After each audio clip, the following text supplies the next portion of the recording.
party business and is slated for a January 1, 2009 start. The syndicate will reinsure the international company subsidiaries of the Tokio Marine Group, including Kiln's 4 in-house syndicates, which have a combined approved capacity of about £885 million for next year. Initial 2009 stamp capacity for the new syndicate will be £200 million, and the new entity will be writing a, quote, substantial share of Tokio Marine Group International's company's outwards reinsurance programs. Syndicate 1880 will be managed by Kiln and backed 100% by Tokio Marine. The active underwriter will be Stephen Mathers, who recently retired as active underwriter of Syndicate 807 after 17 years in charge. Kiln CEO Charles Franks told the Insurance Insider, when Tokio Marine acquired Kiln, the idea was to marry Kiln underwriting expertise with Tokio Marine's capital. And this new syndicate is all about executing that plan. More news from London. Omega Insurance Holdings has become the first quoted Lloyd's syndicate to unveil plans to raise capital to take advantage of the sector's improved trading prospects. The reinsurer, domiciled in Bermuda, founded by Chief Underwriting Officer John Robinson, said in a London Stock Exchange announcement this morning that it plans to raise £130 million in a placing with new and existing institutional investors. Omega writes at Lloyd's through Syndicate 958. It has an A- best rated rating. It also says that it points to the detrimental balance sheet effect on many insurance and reinsurance companies from the significant investment losses and financial market illiquidity, compounded by insured losses from hurricanes Gustav and Ike. They said that commercial reinsurers will be seeking greater diversification of cover as part of their risk management strategy, and, quote, this plays to the strengths of subscription market players, Omega being one, of course, and companies with long-standing trading reputations. Omega also suggested that buyers would look to refocus on the traditional measures of the value of insurance cover, including strong reserving. Some other news: Dow Chemical announced that it's going to cut about 5,000 jobs and close 20 factories throughout the world. The stock market's still up about 300 points. The reason for that is our first story when we come back from the break. Now a word from our sponsors.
The stock market is up today. The Asian markets were up overnight, and the reason is President-elect Barack Obama unveiled some details of his economic recovery strategy over the weekend on American TV talk shows. The price tag was not unveiled, and it was not until we saw an article in this morning's London Times that said that the price tag would be $1 trillion that we began to understand the full ramifications of the President-elect's plans, and so did the stock market. Barack Obama is focusing his economic recovery strategy by making the biggest investment in the American nation's infrastructure since Dwight Eisenhower created the interstate highway system over 50 years ago. Speaking at a press conference in Chicago as well as on the NBC program Meet the Press, he said that state governors have many projects that are, quote, shovel-ready, meaning that they could be undertaken swiftly and have an immediate impact on jobs. He declined to specify a price tag for the stimulus, saying his advisors are, quote, busy working, crunching the numbers, but it's going to be substantial. The remarks sparked a stock market rally in Asia, with oil and mining shares leading indexes higher in Asia and Europe. Dealing with the loss of jobs, frozen credit markets, falling home prices, and other signs of economic turmoil is the #1 priority of the president-elect, he told NBC. Even with the prospect of a federal budget deficit shortfall approaching $1 trillion, quote, we can't worry short-term about the deficit. We've got to make sure that the economic stimulus plan is large enough to get the economy moving. Some of the information that came out, the proposals that he's talking about concerning public schools and healthcare administration and the revamping of the American healthcare program will also be reviewed as part of his broader plan. In discussing how big the size of the program would be, lawmakers in Congress suggested last month that the size of the recovery program would be between $500 and $700 billion. A fellow named Jared Bernstein, who was just named as an economic policy director for Vice President-elect Joe Biden, said that it's fair to assume that the upper level of those numbers, $700 billion, is going to be the band. And then, as I mentioned, the London Times is saying that it's $1 trillion. In regards to the proposed automaker bailout of General Motors, Ford, and Chrysler, the president-elect said that the executives must abandon their heads-in-the-sand approach and develop a sustainable business model that begins by building fuel-efficient vehicles. He said, quote, they can't keep on putting off the changes that they frankly should have made 20 or 30 years ago. In one of London's airports, one of the smaller ones, Stansted Airport, this morning, dozens of flights were canceled after activists demonstrating against global warming cut through a fence near the runway. Ryanair had to cancel 52 flights in and out of Stansted as a result of the protest, including flights to Dublin, Prestwick, Frankfurt, Genoa, Oslo, and Berlin. The airline said it was calling for an investigation into why security at the airport, quote, has once again failed to keep Stansted secure and open to the traveling public. According to press reports, the airport reopened at about 8 a.m. local time this morning. Police arrested 60 people from the group called Plain Stupid, P-L-A-N-E, who are protesting against the British government's decision to allow the airport to be expanded with a second runway. In Greece, more rioting over the weekend, this time fairly serious rioting. Riot police fired tear gas at youths, smashing storefronts and throwing rocks at a police station in the Greek port city of Thessaloniki this morning.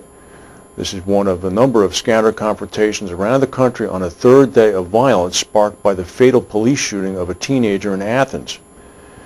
Running battles between riot police firing tear gas and about 400 high school students throwing rocks also broke out this morning in Veria, a town about 40 miles west of Thessalonica.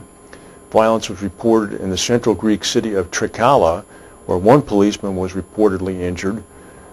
Major demonstrations are planned in Athens today, as well as in the central city of Larissa on the island of Corfu. In Athens, high school students blocked streets across the city to protest the death of the 15-year-old, while dozens of youths were still barricaded at 2 university campuses in Athens. Under Greek law, police are barred from entering university campuses. Rioting, much of it by self-styled anarchists, broke out across Greece within hours of the fatal shooting of the 15-year-old Saturday night in the often volatile central district of Athens called Exarchia. The circumstances surrounding the death of the youth are unclear. The police are saying they were fired upon by stones and rocks, and they fired in self-defense. Witnesses have disputed that account, saying that the police intended to shoot the youths. The authorities are promising to resolve the evidence of guilt and have apologized to the teenager's family, but are demanding a stand-down in the confrontational tactics.